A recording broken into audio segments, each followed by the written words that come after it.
جب کوئی بندہ استغفر اللہ کہتا ہے تو اللہ تعالیٰ اس بندے کو فوراً دو بڑی چیزیں عطا فرماتا ہے. لیکن عام طور سے لوگ استغفر اللہ پڑھتے تو ہیں، لیکن انہیں یہ پتہ بھی نہیں ہوتا ہے کہ یہ استغفر اللہ جب ہم پڑھیں گے تو اس کے بدلے ہمیں یہ مل کیا چیزیں رہی ہیں، اور اللہ تعالیٰ اس بندے سے کہتا کیا ہے. اور فرشتوں میں اللہ تعالیٰ فخر فرماتا ہے. یہ جو چھوٹا سا جملہ ہے نا استغفر اللہ، اس کی بہت بڑی طاقت ہے، کیونکہ آقا علیہ الصلوۃ والسلام نے اس کے بارے میں اس کی بڑی فضیلتیں بیان فرمائی ہیں، اور خود قرآن کریم میں اللہ تعالیٰ نے اس کی بڑی فضیلت بیان فرمائی ہے. اللہ تعالیٰ قرآن کریم میں فرماتا ہے یا ایھا الانسان، اے انسانوں.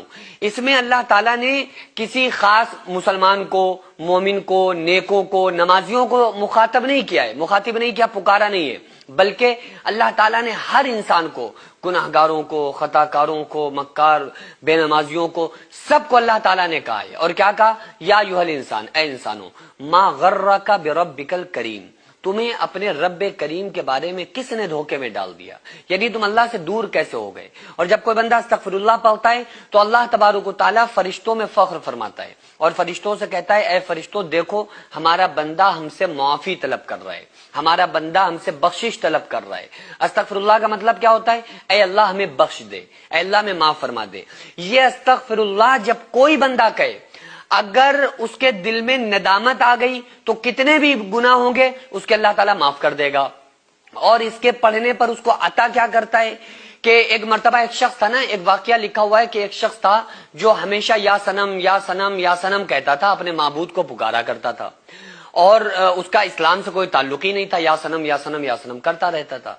تو 70 سال تک وہ یا سنم کہتا رہا.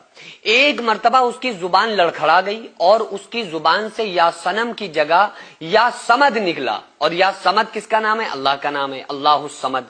سمد کہتے ہیں بے نیاز کو.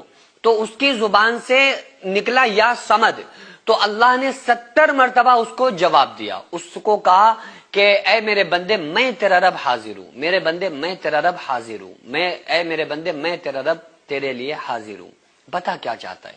تو فرشتوں نے کہا کہ مولا تو بھی یہ جانتا ہے اچھی طریقے سے کہ تجھے نہیں پکار رہا ہے، یہ تو سنم سنم سنم کہہ رہا تھا، یہ تو دھوکے سے اس کی زبان سے تیرا نام نکل گیا. تو اللہ تعالیٰ فرماتا ہے اے فرشتوں اسکت، خاموش ہو جاؤ. اس نے بھلے دھوکے سے ہی صحیح لیکن پکارا تو مجھے ہے نا، اپنے رب کو پکارا ہے نا. 70 سال یہ جس کو پکارتا رہا اس نے تو کوئی جواب نہ دیا. اگر میں بھی اس کو جواب نہ دیتا تو مجھ میں اس میں کیا فرق یہ سمجھتا. تو میں تو اپنے بندے کی ہر پکار پر لبیک کہتا ہوں، ہر پکار پر اس کو جواب دیتا ہوں. یہ بات الگ ہے کہ ہم نہیں سمجھ پاتے ہیں کہ اللہ ہمیں ہماری طرف متوجہ ہے، لیکن یہ باتیں رسول اللہ صلی اللہ علیہ وآلہ وسلم نے تو ہم کو بتائی ہیں نا کہ جب بندہ اللہ کی طرف ایک بالشت بڑھتا ہے تو اللہ اس کی طرف ایک ہاتھ بڑھتا ہے، جب بندہ اللہ کی طرف ایک ہاتھ بڑھتا ہے تو اللہ اس کی طرف 2 ہاتھ بڑھتا ہے، جب بندہ اللہ کی طرف چل کے آتا ہے تو اللہ اسے دوڑ کے مل جاتا ہے. تو اس لیے جب کوئی بندہ استغفر اللہ پڑھتا ہے تو اس سے زیادہ اللہ کو کوئی تسبیح پسند نہیں ہے. فضیلت میں تو اور بھی تسبیحات ہیں، جیسے سبحان اللہ والحمدللہ ولا الہ الا اللہ واللہ اکبر اور سبحان اللہ وبحمدہ سبحان اللہ العظیم. یہ تسبیح بہت زیادہ متبرک ہے، لیکن یہ ایسی تسبیح ہے کہ اللہ تعالیٰ اس سے سب سے زیادہ خوش ہوتا ہے، کیونکہ اس میں بندہ اپنے گناہوں سے معافی مانگتا ہے. اور جب کوئی بندے سے گناہ ہو جائے اور اللہ کے سامنے آ کر توبہ کرتا ہے، استغفر اللہ پڑھتا ہے، تو فوراً اللہ تعالیٰ اس کو بخشش عطا فرماتا ہے، اسی وقت معاف کر دیتا ہے، چاہے کتنے بھی گناہ کر کے بیٹھا ہو. فرشتے کہتے بھی ہیں مولا یہ بہت گناہ گار ہے، اللہ فرماتا ہے کہ نہیں، بس اس نے مجھے پکارا میں اسے معاف کروں گا. اور دوسری چیز کیا، اس کے ذہنی اور قلبی ایسا سکون عطا کرتا ہے کہ ایسا سکون اسے زندگی میں کبھی نہیں مل سکتا. آپ کبھی بھی آپ سے گناہ ہو جائے نا اور آپ اکیلے میں بیٹھ جائیں اور دل میں استغفر اللہ کہیں اور کہیں کہ اللہ میں معاف کر دے، یا 5واں کلمہ ہے استغفر اللہ ربی من کل ذنب اذنبت واتوب الیہ پورا پڑھ لیں، نہیں یاد ہے تو صرف استغفر اللہ پڑھ لیں اور کہیں کہ مولا ہمیں معاف کر دے.